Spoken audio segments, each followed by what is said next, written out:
Hello, I'm Paul and I'll be showing you just how easy it is to fit a new radiator. You'll need 2 adjustable spanners, a radiator bleed key, a large Allen key and some PTFE tape. First of all, isolate the radiator from water flow by turning the flow and return valves clockwise at either end until they won't turn any further. Please refer to your own boiler instructions for how to drain your radiator. Open the bleed valve using the radiator key, then loosen the cap nut by using adjustable spanners, one to hold the valve body and one to slacken the cap nut.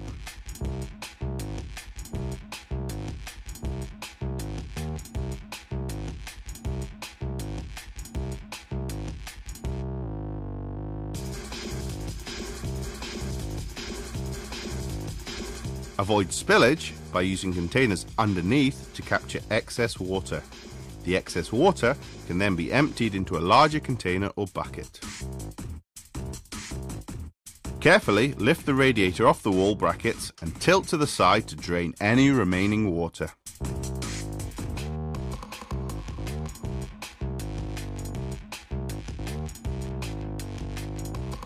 Using an adjustable spanner or Allen key, remove the valve connectors from the old radiator.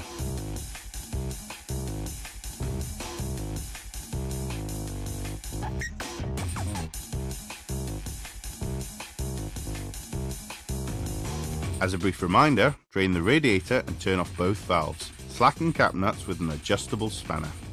Drain the water by loosening the cap nuts. Lift the radiator from the wall brackets and drain excess water. Remove the valve connectors by using an adjustable spanner or Allen key. Bring in your new radiator, courtesy of Budget Radiators. Carefully open up the packaging using a Stanley knife or similar cutting tool. But be careful not to damage your new radiator. If the valve connectors are not already pre-coated with waterproof tape, thread them with PTFE tape. Wrap the PTFE tape at least 15 times against the way the thread tightens. This helps ensure a good seal.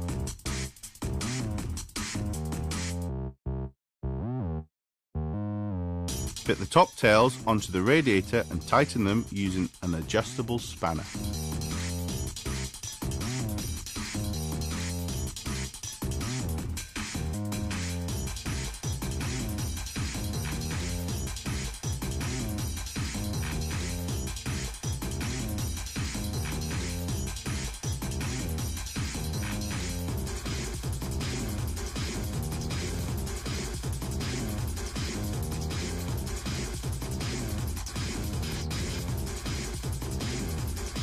Carefully turn the radiator vertically. Use the radiator packaging or a towel to safeguard the radiator and the floor.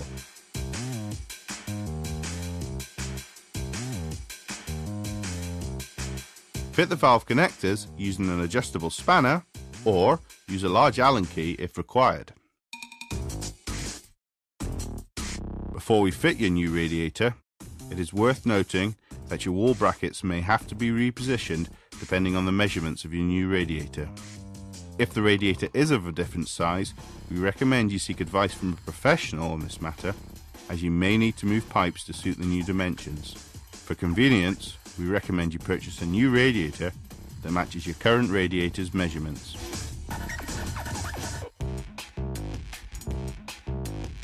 When installing an inhibitor into the system, refer to instructions of the specific inhibitor you use. This will help prevent corrosion of the internals of the radiator.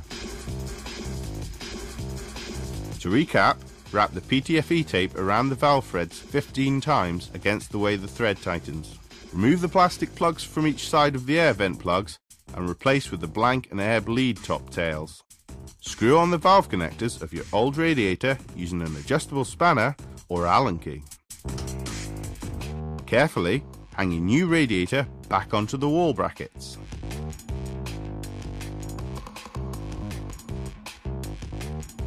Connect the valves using the adjustable spanners and tighten the cap nut.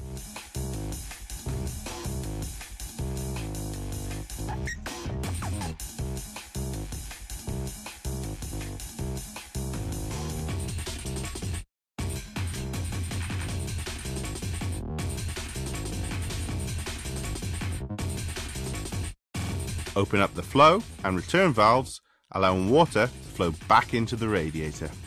You may have to top up your boiler at this point, setting the pressure to around 1.5 bars. If unsure, you should seek advice on this matter. Using a bleed key, open the bleed valve, allowing the buildup of air to escape from the radiator.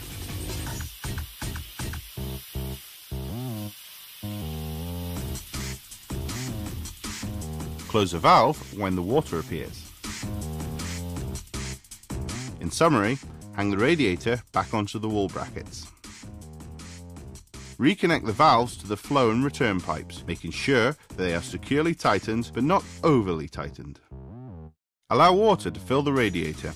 Let air escape through the bleed valve and close when the water starts to appear.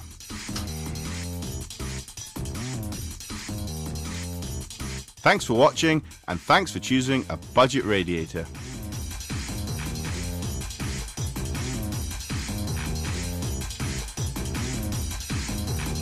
Ooh, lovely, says your mum.